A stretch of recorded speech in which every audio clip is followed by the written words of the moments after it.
Right, Ted, Cofie, a much better fight than many expected tonight. A tough fight for George Kambosos, but he got the win. Yeah, very tough fight for George Kambosos. But you know what George did was he did everything well in the gaps, in the pauses. He showed his skill and he showed his technicality. Yes, Jake Wyllie was somewhat more impressive than anticipated, but George had control of the fight. You know, a couple of times, obviously, he took off a couple of shots and it went against him, but generally he had very good control of the fight, especially in the first 6 rounds. Any concerns there for George at 140? Looked like he got caught a couple of times by Jake. How does he sort of fare when he goes up in class now? No, that's okay. I don't think there's any major concerns because he didn't get rocked. You know, he wasn't hurt and out on his feet. He saw everything coming. It was clearly faster than Jake Wyllie. Jake was obviously determined, man. He was determined to death. This was his lottery ticket.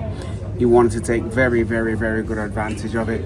And he just, you know, he was... he let everyone go past. But he was, I thought he did well under the circumstances. I mean, it was almost a no-win situation, for lack of a better phrase.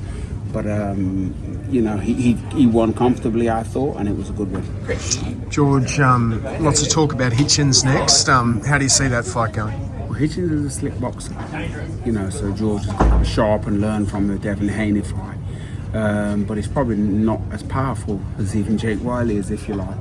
So looking forward to a good fight with Richardson Hitchins. You know, it'll give George a good chance to come back in that division and try and be a 2-weight world champ.